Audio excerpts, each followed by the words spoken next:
the most important thing is tuning into yourself, like you always have the answers unlocked within you. You just have to get still enough to listen. And, often when we have a tantrum, when we have like immense anger or we're so emotional, that's our inner child telling us that something isn't right here.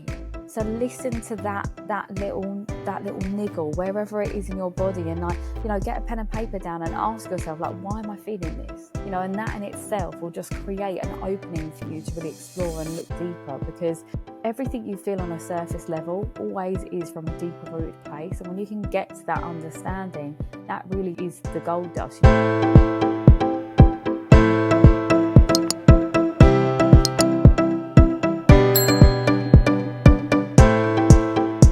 Today's guest is Sherisse Bisram, an inner power activation leader and intuitive healer for women and girls. Sherisse developed a solution-based approach to mental health and well-being that guides people from darkness into their own light through innovative and holistic methods, helping clients heal their inner child, which transforms their mental health, overall well-being, and builds authentic, lasting empowerment. Welcome, Sherisse. Thank you. Yes, it's a very lengthy title, but I feel like with a long name like Sherisse, I thought I might as well keep going, keep adding words on the end. Why not? Why not? Oh, it's such a pleasure to have you. I'm really excited for our conversation today. Yeah, me too. Thank you for having me. Oh, my pleasure. So what is one of the most courageous things that you have done?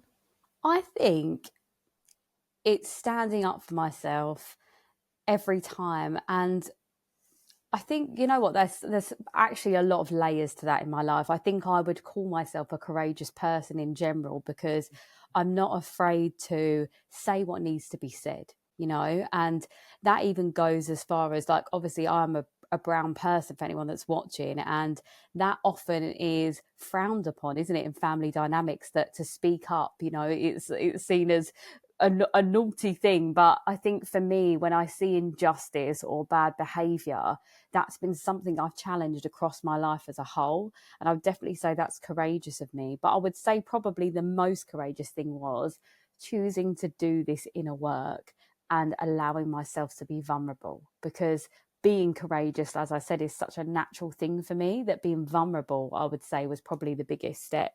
Yeah, I can imagine. Absolutely. So just tell me a bit about some of the things you've been through. I know you've had some intense personal challenges. How's that shaped up your life, if you just want to go there? Yeah, absolutely. So it's been a real journey, really, to be honest. And I'd say I grew up in a volatile household. I had one parent that was an addict and the other one was always working. So there was always an absent space for parenting in my household. So at a really young age, I decided to step up to that plate and be a parent to everyone in my house. Really, I had a lot of responsibility, and as a result of me taking on that responsibility, people were giving me more of it, and I just took it on the chin and thought, yeah, okay, this is the way it's got to be. And again, in a volatile household, the only way really you communicate or get heard really is to shout. So I've always had to use my voice to share my opinions, to be seen, to be heard, all of those things. And then outside of my family home, I grew up in an area that wasn't diverse culturally. So I faced so much racism on a daily basis that, again, I had to use my voice, because I've always had this knowing inside of me that it stops with me. Whatever this bad behavior is, or the way people are dealing with things, I just feel like if I'm involved in this situation, these people won't repeat this again. This cycle ends now. I've always known that from, even as a little girl, really, to be honest. So just kind of grew up with a sword and shield and lots of armor on, slaying dragons that weren't even there a lot of the time. Sometimes I was fighting myself, but what do we know about that when you're in it, right? In the thick of it. And it's really funny, because I really felt like I had that prefrontal cortex developed early, but actually looking back, I didn't. We were just existing based on what we know, right? And I think that's really how my entire life went. And in between that time, so between the ages of 12 to 17, I had 11 members of my family pass away, and one of which was my addict parents. So, lots of loss, lots of pushing through. And, you know, that all-time favorite saying that people have, be strong, I just took literally. And again, I wasn't grieving, I wasn't processing my emotions, I was being strong for everyone around me. And, you know, it was crippling carrying the weight of everything I was going through, and really with this inherent need to prove myself as a human being. But also I always wanted to dance, so I, in between all of the chaos that was happening in my life, dance was the only consistent thing that really made me feel seen truly and expressed and all of those things. So I really wanted to be a professional dancer, and I think everyone thought it was a phase, so they let me pursue it because they were like, oh, you know, she'll grow out of it or whatever. And then it just got to a point that, again, all throughout my life, where I was, you know, told, when are you going to get a real job, when are you going to do something else? And the dance industry was tough, right? For a person of color, again, at the time where I was coming into the industry, again, so much adversity. Even when I went to train, I broke down so many times that AA knew me by name, my laptop got stolen, my work got lost. You know, I was a walking, talking, just bad omen at that time, because that was all I believed, right? And that's the power of this work that I do now, is understanding and knowing that I perpetuated a lot of my own cycles. And it's really okay to admit that. And that's so powerful in itself, because you take your power back when you do that, even down to people calling me aggressive. And I used to really throw up about it and be like, oh, so because I'm a brown person that speaks her mind, I'm aggressive. And actually, no, I generally was aggressive. And I can see that now for myself. I'm like, yeah, I had a real chip on my shoulder and a point to prove. And what was really, I guess, apparent was, throughout these different stages of my life and the constant evolvement of my career and making choices, was that I'd always pause when things were really tough and ask myself, what do I want? What do I need right now? And that always gave me just a tiny bit of clarity amongst all of the fog. And I really became aware of this. It was 2019 and I crashed my car. And that was at a point where, you know, throughout my whole life as well, I'd come from a low income background. So, you know, I needed to work a lot to be able to have a life that I wanted to live. And I had this impression that the more I work, the more money I make. So I think a lot of people have that impression too, right? Which is the scarcity and a lack mindset. So I was working 4 to 5 jobs a day sometimes. That was me performing, teaching, doing all of the things in between. And then that day in 2019, I remember being absolutely exhausted from teaching workshops in schools, driving up and down the country. And that was the universe saying, slow down now. And I kind of ignored it, to be honest with you. Like, that was the inkling of it. That was October 2019. And I was aware from that point, I was like, something needs to shift here, not sure what it is. And then lo and behold, 2020 hits and the pandemic comes through, and it was like, no, you will stop now. You will.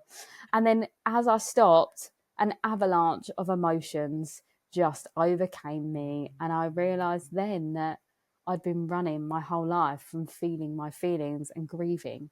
And so that was really when, you know, that point there where I had to be courageous in doing something I'd never done or something different, and actually go through that valley of darkness to come out of the other side, but healed, not masking it, not bulldozing through or slaying the shadow. It's like, actually, how can I become part of the shadow and transmute that pain into power, or liquid gold, as I like to call it now, because really and truly my life is testament to that part. And yeah, that really is the full circle. And then, as a natural progression of me being honest, being vulnerable, sharing my story, writing blogs throughout the lockdown, my work started to shift as a result of people asking me to come in to talk about my story, or asking me to do a workshop for the girls in the school that I would normally teach dance to. Now I was teaching mental health and dance to them. So everything naturally progressed in the right direction. And that was a real beautiful moment for me, to show me that it doesn't have to be forced all the time. You know, you can soften and you can receive. And with that, you know, sheer vulnerability that I was sharing, the amount of love that I was getting in return was just overwhelming. And really and truly, I feel like for the first time in my life, I was really seen for Sherisse, the human being, and not the dancer, the performer, the warrior, the strong one, which was, yeah, really a beautiful full circle. Wow, that's absolutely amazing. And what a journey so far. Mm, Absolutely. And it does, it takes some something absolutely to make us slow down. No, we're on fast forward all the time, and there's got to be a point where something's got to give. Mm, So, and it was a good turning point. absolutely. A necessary one. Absolutely. So, is that what kind of took you on your journey of being an inner power activation leader, an Yeah. intuitive healer?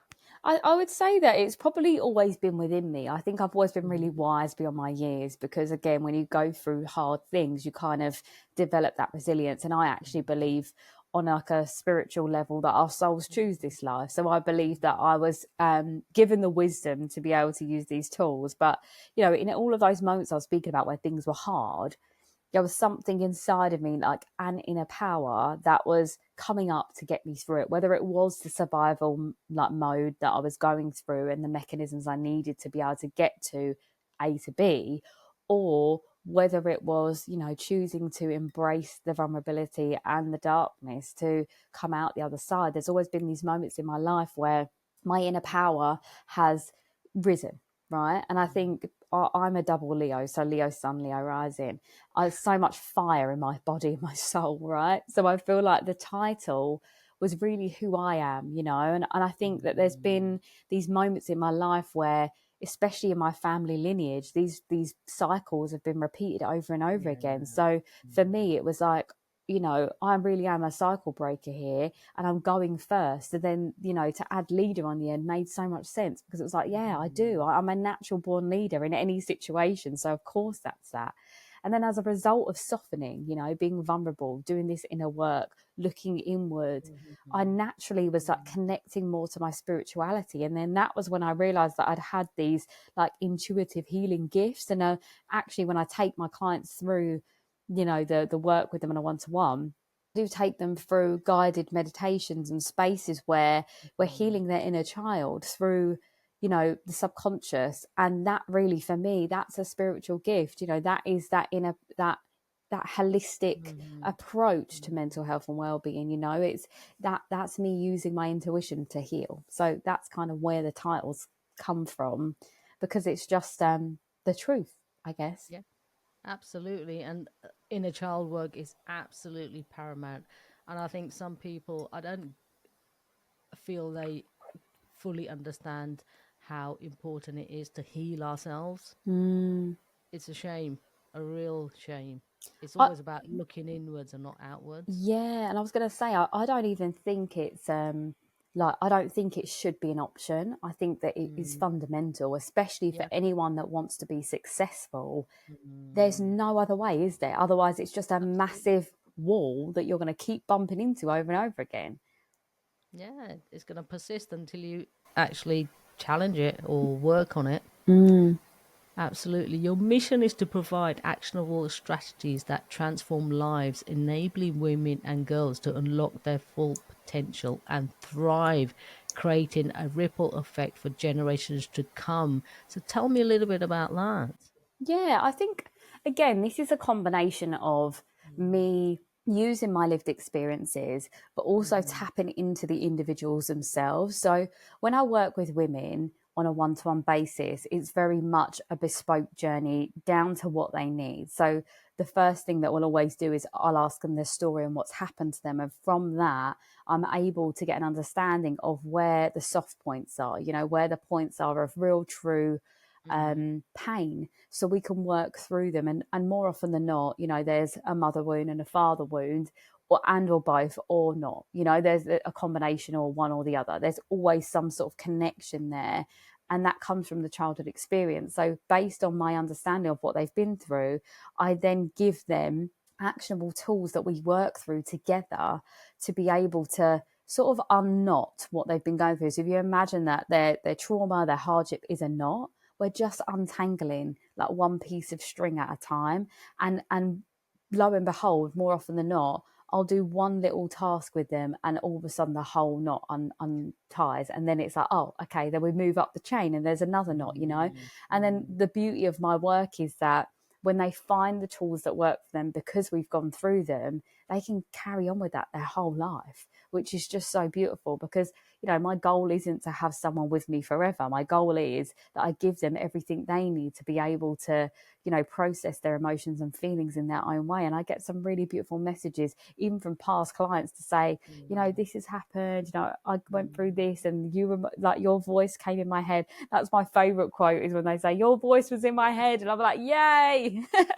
That's really it. And then with the girls in the school, I'm really looking at it from how I felt at that age, what I needed at that age. And what's really, again, powerful about this work that I'm doing is I share so vulnerably everything that I went through, all of the little details. So these girls that are present with me, I'm speaking to them as human beings. I'm not, pacifying them. I'm not making myself talk down to them. I'm with them on their level, explaining why this is so important for every stage. And it's really funny because I think when I first go into the schools and I deliver this program, the first session, they always think, why have I been chosen? What is this? And then each week they want to come back again. They're like, oh, that's really good, actually. Oh, I want to come. And then the last week that I taught, they were like, oh, is it not on again? I'm like, no, you've had the whole session, So it's funny that how it starts. And actually I had a really beautiful moment where I have a student support teacher come in just to be in with the kids sometimes, because some of them obviously need that additional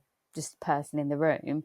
And she's studying psychology at the moment. She said to me, how you teach, she was like, is so valuable. She's like, I'm studying psychology at the moment, and the way that you're teaching is showing me tangibly what this looks like. She was like, and I actually think it's far more powerful than me just learning this in the degree. And I was like, wow, that's an amazing bit of feedback there. But what I know for sure is, and I feel like, I hope that anyone listening feels this for themselves, is that no matter what you've been through, no matter how hard it is, you really do have the power to use that pain and turn it into something that really makes a difference. Even if it's just you talking differently to yourself, to your children, to the people around you, that makes a massive impact. But if you really want to take it somewhere, keep sharing your story, because people need to hear it. People want to feel seen and heard in every point.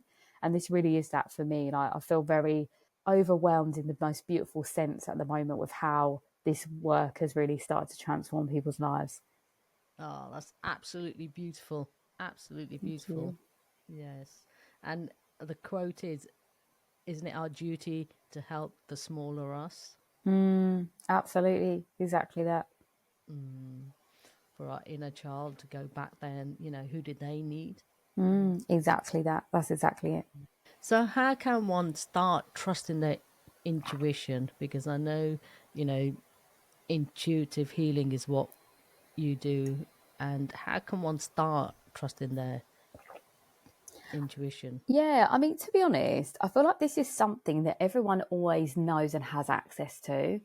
And I think the first thing people can start to do is start to pay attention, because, your body is giving you signs all of the time. Like we say about the gut feeling, when something feels right or wrong, you get a gut feeling. Like if you, and I've actually got a contradiction to that in a part of this, but I'll get to it. So when something feels wrong, you get a bellyache, or you feel unwell, that's a real sign that it's not the right thing. You'll get that real gut ache of it not being right. Now, if something is right for you, this is a contradiction, it will feel scary. And a lot of the time people think that it's going to feel lovely and soft and gentle, and no, that's not always it. Fear and excitement feel the same in the body.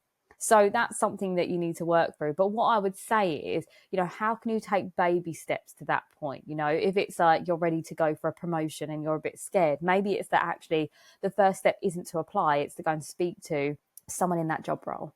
Or the next thing would be go and speak to the person that's actually doing the applications or doing the interviews. So you're just getting little inklings closer. So then by the time you're ready to apply, you feel like you've got all of the data that you need to be able to go forward, because that's essentially what we're doing. We're living based off of case studies that we've either had from the past, because we haven't got one from the future yet, right? So essentially all of my work is going back to go forwards. That's essentially the healing process. But I think your body is a compass. So a really nice thing to do is, especially if you are into meditation, is to really just stand up, close your eyes, and just tune into your body. So make sure you're connected, you feel your feet grounded into the earth, and then ask yourself a question that you know the answer to. So, for example, I'd say, my name's Sherisse, and then my body would naturally rock a certain way. That's a Mm-hmm. yes. So then you can start to ask questions to yourself, should I apply for this job? And then you'll rock the opposite way if it's a no. And then that will give you a real clear indication. That's your own internal compass, and that's real connection to yourself. That is like the deepest form of intuition. But if you need to do that on a daily basis, just be asking yourself, what is the no? If you get a gut feeling when something's wrong, ask yourself what the no is. And then you'll know that the opposite of that is the yes. And these are things that you just build up over time. But the thing as well that I wanted to mention is we have this thing in dating where people say, oh, they give me butterflies. That's not necessarily a good thing. So, I want to just leave that there, because a lot of people are like, what? So a lot of psychologies around dating and relationships explain that, again, the butterfly feeling is when your cortisol level has risen. Someone that you should be with that makes you feel calm, that is really what you're looking for, is when there is no over emotional reaction, because we're all looking for that person that's going to give us that spark or that feeling, and actually the spark burns out quickly. So you're looking for something that's a steady flame. So I hope that gives a bit more of a complex view on kind of using your intuition, and hopefully a different lens to maybe how people were thinking of it before. Yeah, that's fantastic. I love it. And how do you use astrology in your work? Yeah, so astrology is something I feed in all of the time, and I've held myself back from adding it into the conversation today, because quite a few times I could have added it in. So astrology, basically for me, is almost like a compass, to be able to help me get into the fine details. So, for example, if I meet someone that is a earth sign, for example, so like Taurus, Capricorn, Virgo, I will know that the way they process things is through detail. So, for example, writing would be a great one for them, because they want to see all the details. They need to map things out. They need a plan. They need organization to be able to get through something. When they can see it in front of them, that makes sense for them. Whereas a fire sign, for example, likes to take action. They want to get through it. They just want to do the thing. They don't care what it looks like. They don't need to think about it too much. They just want to do the thing. And then with an air sign, it's communication, right? So it's about talking through it. How does it feel? Tapping into that. And that's exactly what water signs are. They want to feel the emotions. They want to cry them out. They want to be held in the space. And essentially, everyone needs a little bit of all of that, right? And it's just moving through that. But basically, what that does, like I said, is give me another way of seeing a person in a different way. And then again, we find little things that work for them that, again, they can continue to use, even down to, some people will like movement, some people won't, and it's finding what works for them. But it's just another way of me seeing and understanding people on a deeper level. Yeah, that's really interesting, I must say. Yeah. So how does culture play a part in the work you do? And like obviously from your experiences, as we know, it's generational. So how does that actually affect us all? Because it does. Yeah, Generations. Yeah. I think it's such a big thing. That it's a big, big thing. And I guess Mm-hmm. if I look at my own culture, for example, my family are from Guyana in the Mm-hmm. Caribbean, and with that, alcoholism is just a really common thing. That's Mm-hmm. just the norm. People will have a drink in the morning and call it an eye opener. And then before they go to bed, they call it a nightcap. It's a social acceptable thing. And when I look back at all the losses that I've had, I would say at least half of them have been through alcoholism. So Wow. Mm-hmm. that is something that's been ingrained in the culture to be acceptable. And, I didn't actually drink for a large part of my youth, because I just didn't want anything to do with it as a result of it. And actually, a lot of my relatives that have lost their parents to alcoholism don't drink anymore. So we are starting to make that change of that. But you'll look back at patterns and you'll see it in relationships more than anything. So, for example, if you have parents that, maybe got together young, they were almost children when they had their own children, then you'll start to see that emotionally they wasn't able to support them as well as they would have liked to have. So then there's like, they're carrying out, there's almost like that parent dynamic where it switches. Again, like for me, that was very similar, where I had to be the parent, and you see that a lot with the younger parent shift, and or just their emotional needs not being met, and that's across the board with everyone. I'm just giving an example that's quite knowledge acknowledged, but this comes through various different forms, and we'll see it through. I always ask people, actually, that's one of the first questions I ask them, is what was your parents' mental health like? So, like watching them on separate occasions, what was your mum's mental health like? What was your dad's mental health like? Because that gives me a real clear indication of, what they're going to carry through, because we are a byproduct of what we experience. So not necessarily what we were spoken to as, but how we were raised, what we were around. Like, for example, a real common one with women is that if you watched your mum be on a diet all the time, you're then subconsciously aware of your weight. And I'm seeing this in the schools with the girls, and it's frustrating as much as it is powerful, and it's just a reminder of why this work needs to be done for me. But culture plays a massive part, and I think especially when you come from a background that isn't where you live, there's so much layering to that with culture in regards to, like, for my family, for families before that, like, or different cultures, for example, like Asian backgrounds, African backgrounds, you're trying to find your way in a space that you're not from. That's another layer of trauma that you have to deal with, is that actually, your grandparents didn't have to deal with this stuff, or even your parents didn't. So, you're sometimes the first one to do it this way. And it's about being brave enough to do it, because I actually think that is a real beautiful opportunity to create a new norm anyway. But when you've got to unlearn patterns as well, there's just so much complexity to this. And that's what I say to everyone when they come to me. They always say, oh, I haven't had that much trauma. And then when we start to unpack it, they're like, oh my gosh, yeah, that's so much, right? And trauma isn't something that we should be comparing at all. But even in those little increments that I'm talking about, that's such a massive impact on the way that you were brought up and the way that you see yourself. Because ultimately, the way you see yourself is everything. So even if you came from a really privileged upbringing, you had everything go your way, if you still looked in the mirror and saw something or someone that you didn't want to see staring back at you, that in itself is trauma, right? And then it's pulling that back and pulling that apart into little pieces and looking at where that came from. So there's so much to this all of the time. I think this work is so important, and I think people are just, they're still in that place where they're starting to see it's important. Absolutely. But they're not taking it as seriously yet as they should be. I feel like everyone needs access to this work, and for me that was the really importance of going into the school, was for this reason, to be able to really start this young, so we break the cycle before it ends up perpetuating into something more. Absolutely. And especially I'm Indian, so in the Indian culture alcohol is big as well. It's normal to be having a drink whenever, any excuse, I guess. I personally am a teetotal. But yeah, it's like, yeah, absolutely. So tell me about your passion as a professional dancer and traveling the world and performing on stages. And, you're on the latest set of Marvel film as well. I mean, there's lots about that. I'd love to know. Yeah, do you know what? It's quite funny, because I think now I have such a different relationship to dance, which is really beautiful. And I only actually stopped dancing professionally in June. So it's been very soon, but my life feels very different to that. And I think it was, as I said to you at the beginning, like, dance was really a space where I felt seen, and I got to express myself. And, it's a big part of now the work that I do, is finding things for women to be able to express themselves, find their space where they can do that for them.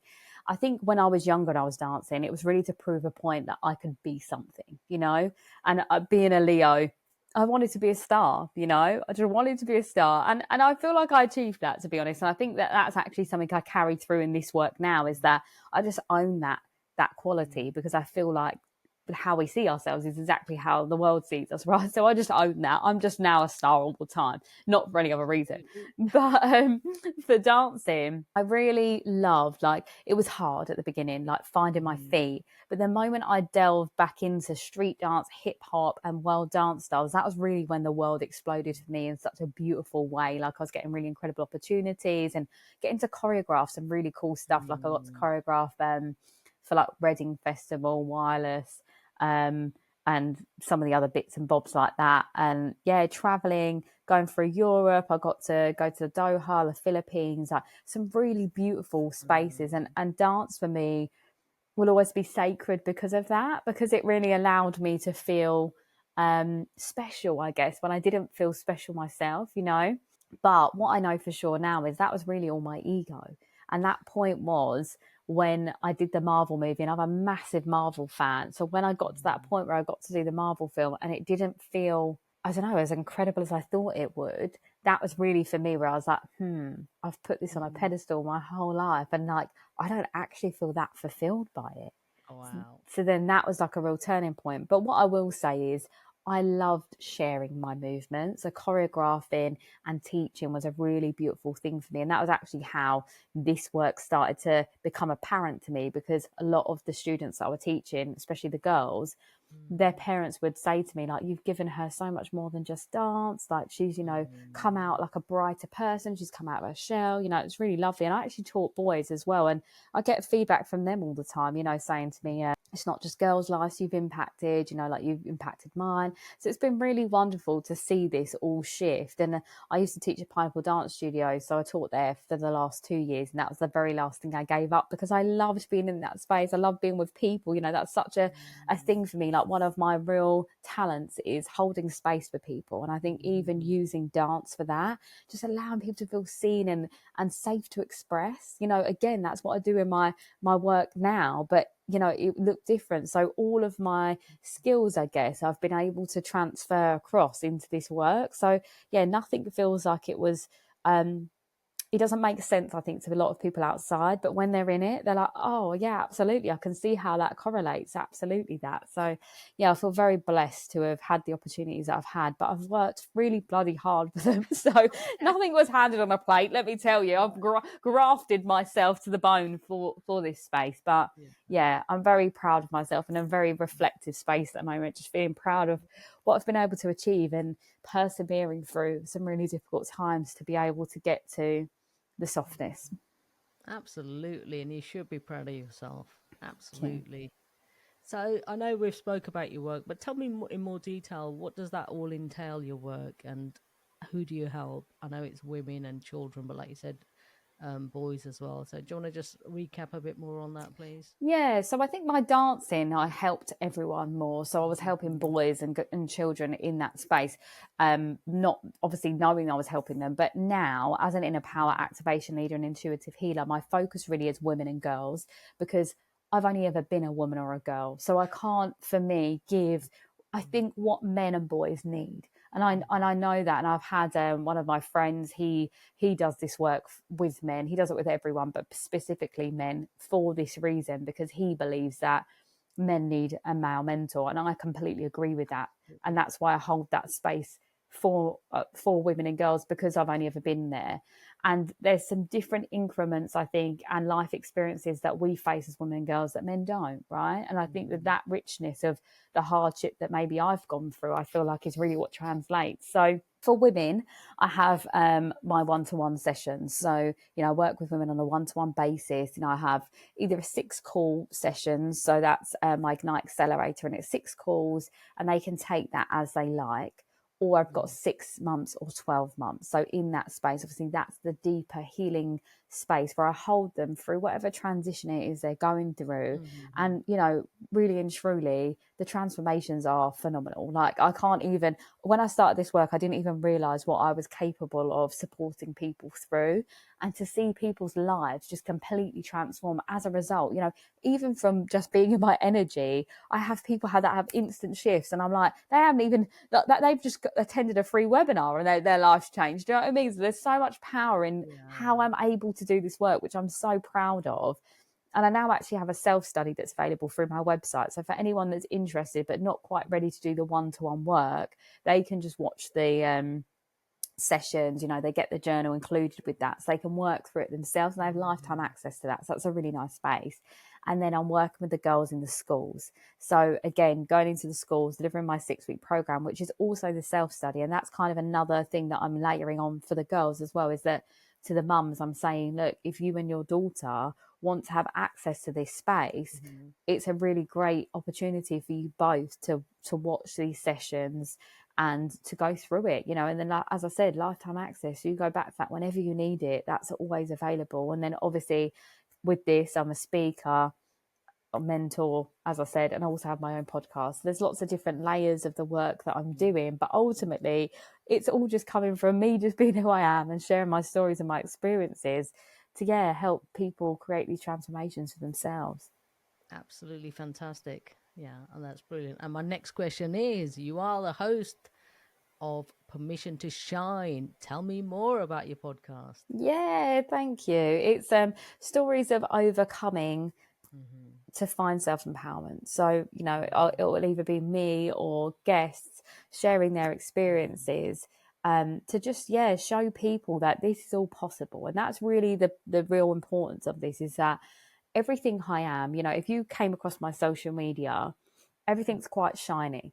And I am a shiny person, like I either look completely homeless or full glam. And I like to show both sides, because I'm like, this is a reality. And that's exactly what the podcast is. It's celebrating successes, but explaining the road to get there. I want my guests to be as vulnerable, as open and as explicit as they are safe to be able to show my listeners that not everyone is born with a silver spoon. Not everyone gets the same opportunities, but at any point you can change the narrative and make a difference, and that's really the importance of that space, for sure.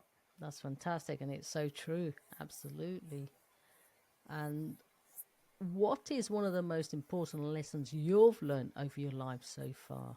I think for me, it's really, again, that vulnerability piece. I think that the minute you share the load of what you're going through, it just halves it, and I think I went my whole life about sharing anything. I didn't cry in front of people for like 20 years. I was just really armored up. But the problem is with armor is that nothing can get in and nothing can come out, so you're just bottling up and exploding from the inside. So for me, sharing how I feel, and now I'm probably a bit of an oversharer, but again, I'm really comfortable with what I share. So for me, I've got no worries about how I share. And that for me, like even just conversations with people in the toilet, in a public toilet, and I'm just honest, they're like, oh, I really needed to hear that today. Thank you. That's the impact it makes of just being honest. You've given us so many tools and daily steps. What would you say your key takeaway is today? I think the most important thing is tuning into yourself, like you always have the answers unlocked within you. You just have to get still enough to listen. And, often when we have a tantrum, when we have like immense anger, or we're so emotional, that's our inner child telling us that something isn't right here. So listen to that little niggle wherever it is in your body, and like, get a pen and paper down and ask yourself, like, why am I feeling this? And that in itself will just create an opening for you to really explore and look deeper, because everything you feel on a surface level always is from a deeper rooted place. And when you can get to that understanding, that really is the gold dust. For me, my process is understand, accept, release, rebuild.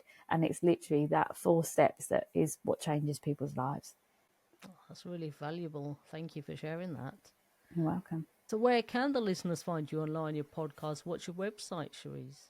Yeah, so my website is SherisseBisram.com, which obviously my name is in the show, so you'll see that. And my socials are the same, Sherisse_Bisram. I've got 2 Instagram accounts. One's my mentor account, one's my general account. I do use both, so whatever one you follow me on, you will find me. And yeah, I'm on TikTok, YouTube, all of the things. And my podcast is called Permission to Shine on all of the platforms where you find podcasts. And again, if you just type in Sherisse Bisram, you'll find it. Everything I do is orange, so that's how you know it's me. That's brilliant. Thank you for sharing your insightful wisdom and knowledge with us today. And by doing so, you have helped so many people make a difference. I'd really like to acknowledge you for that. Sherisse Bisram. Oh, thank you so much. And same goes to you. I think that we're both doing this in our own way. And I think that's really important. Thank you. So we are all about Create the Courage to Be Fearless podcast here. What is your definition of courage? I think that courage is being brave enough to step out of what you think is normal. Because, you know, your normal, like for me, was my normal was speaking up, right? So then actually going inward for me was the thing that I needed to do to be courageous. You know, it's doing one thing that you would have been afraid to do before. And then eventually you build up that resilience.